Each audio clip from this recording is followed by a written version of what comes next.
नेतृत्वदायी भूमिका खेल्ने fraction in charge र अध्यक्ष कमरेड पूर्व अध्यक्ष भन्नु पर्यो वर्तमान अध्यक्ष कमरेड केन्द्रीय समितिका सबै सहयोगता कमरेडहरू र अहिले यो वाइसिएल को सम्मेलनसँगै पार्टी केन्द्रमा प्रमोट हुनुभएका पदोन्नति हुनुभएका सबै नवनिर्वाचित केन्द्रीय सदस्य कमरेडहरू सबैले बडो गम्भीरतापूर्वक हेरिराखेका थिए। वाइसिएल नेपालको तेस्रो राष्ट्रिय सम्मेलन के साँच्चै सफल होला त या यो सर्वसम्मत ढङ्गले नेतृत्व चयन होला त भन्ने कुरामा देश विदेशका धेरै मान्छेहरूको आँखा परेको थियो। तपाईहरूले केही उतार चढाव सहित मूलभूत रूपमा यसलाई सफल पार्नुभयो, सर्वसम्मत पनि बनाउनु भयो। त्यसको लागि म सबैलाई इन्चार्ज निवर्तमान अध्यक्ष र तपाईहरू सबैलाई पनि पार्टी केन्द्रको तर्फबाट मेरो तर्फबाट हार्दिक धन्यवाद ज्ञापन गर्न चाहन्छु। तपाईहरूलाई बधाई भन्न चाहन्छु। जे भए पनि एउटा सन्देश चाहिँ राम्रो सन्देश गयो। वाइसिएल नेपाल चाहिँ नेकपा माओवादी केन्द्रको सहायक सङ्गठन, उत्तराधिकारीहरू तयार पार्ने सङ्गठन, अहिलेको परिवर्तित परिस्थितिमा एउटा लडाकु सङ्गठनको रूपमा पनि चाहिँ हामीले परिभाषित गर्दै त्यही रूपमा तपाईहरूले केन्द्रीय समिति र पदाधिकारी निर्वाचित गर्ने वातावरण बनाउनु भयो। यद्यपि यहाँ केही न केही चाहिँ पार्टी हेडक्वार्टरमा आउँदा तपाईहरूकै पनि सबैका मन भने जस्तो गरी नरमाएको पनि मलाई थाहा छ।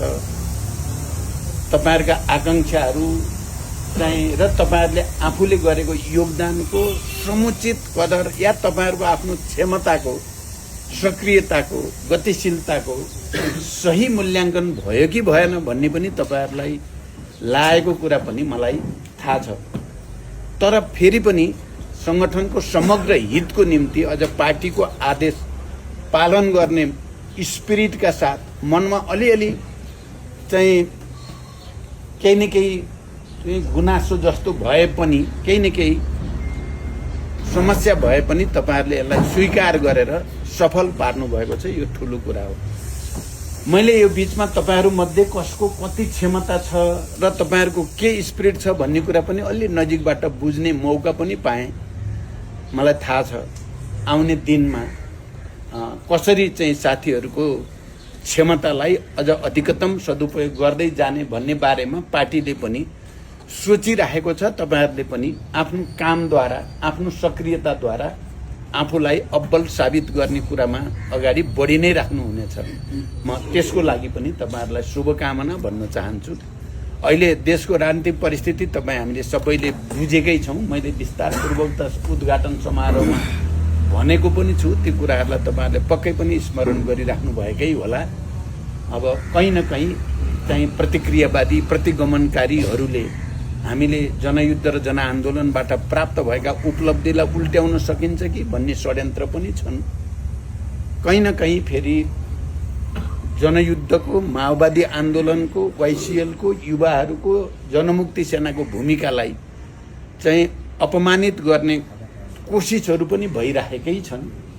अब यो नवनिर्वाचित तपाईहरूको पदाधिकारीको टिम पक्कै पनि यो जेनरल स्टाफ जस्तै हो। वाइसिएल नेपालको जेनरल स्टाफ नै हो यो। तपाईहरूले पार्टीको लिडरसिपमा, पार्टीको आदेशमा सबै खाले प्रतिक्रियावाद र प्रतिगमनका विरुद्ध चाहिँ आफूलाई खरो र दरो साबित गर्नुहुनेछ भनेर पनि म विश्वास व्यक्त गर्न चाहन्छु। हुन त पदाधिकारी पहिला सोचेको भन्दा बढी बनाउनु भयो, जहाँ गर्दै जाँदा बन्दै जानुभयो। तर प्रकारान्तरले यो बढी भए पनि यहाँ क्षमताहरूको केन्द्रीकरण चाहिँ भयो र यसले अन्ततः चाहिँ सङ्गठनलाई गतिशील बनाउन, चुस्त दुरुस्त बनाउन मद्दतै गर्छ। तपाईहरुमा हुने छलफल बहसले चाहिँ एउटा नयाँ चाहिँ सृजना, नयाँ रचना गर्छ भन्ने विश्वास चाहिँ मलाई भएको छ। हुन त विधान आज एउटा पारित गर्ने, भोलिपल्ट फेरि त्यसलाई संशोधन गर्ने भन्दाखेरि चाहिँ मानिसहरूलाई के गरे होला भन्ने पनि परेको छ। कतिपयले मलाई सुनाएको पनि छन्। तर पनि तपाईहरूले जे गर्नुभयो फेरि सर्वसम्मतै रूपमा गर्नुभयो। विधान संशोधन पनि फेरि फेर्नु पनि चाहिँ प्रक्रियागत ढङ्गले गरेको हुनाले त्यति चिन्तित हुनुपर्ने कुरा छैन।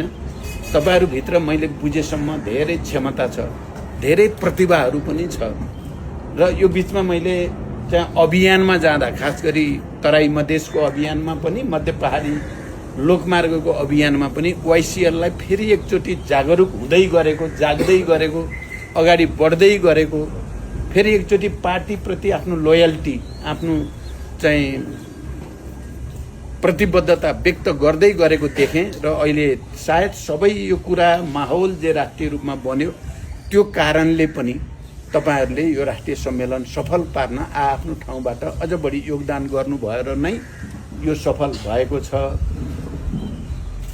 मैले अहिले अब धेरै भनिन, तपाईहरु सबै आफ्नो ठाउँमा चाहिँ संगठन बनाउने, जनतालाई, युवाहरूलाई, मुख्यतः लाखौं युवाहरूलाई हामीले संगठित गर्नु छ, आन्दोलित गर्नु छ, प्रतिगमन र प्रतिक्रियावादी सबै षड्यन्त्रलाई परास्त गर्नु छ। एउटा नयाँ समाज निर्माणको निम्ति पार्टीले जो कमिटमेन्ट गरेको छ, समाजवादी क्रान्तिको आधार तयार पार्ने भनेर 8औं महाधिवेशनबाट र भर्खरै केन्द्रीय समितिको बैठकबाट जे दस्तावेज पारित भएको छ त्यो धेरै महत्त्वपूर्ण, दूरगामी छ। हामीले यथास्थितिलाई भत्काउने र रूपान्तरणकारी ढङ्गले पार्टी आन्दोलन र समाजलाई लिएर जाने भन्ने प्रतिबद्धता केन्द्रीय समितिबाट गर्यौं। तपाईहरुले देखिराख्नु भएको छ, हाम्रा लिडरशिपका सबै टिमहरू नै हामी हिँडिराखेका छौं, दौडिराखेका छौं त्यही अनुसार। र आउने दिनमा समाजवादी क्रान्तिको चाहिँ आधार तयार पार्ने क्रममा तपाई युवाहरूको र वाइसिएल नेपालको यो जनरल स्टाफको महत्त्वपूर्ण भूमिका रहने नै छ। पार्टीले तपाईहरुलाई हमेशा सहजीकरण गर्ने, तपाईहरुलाई अगाडि बढाउन मद्दत गर्नेछ। यही भन्दै र तपाईहरु सबैको कार्यकालको पूर्ण सफलताको शुभकामना सहित सबैलाई बधाई भन्दै बिदा हुन्छु। धन्यवाद।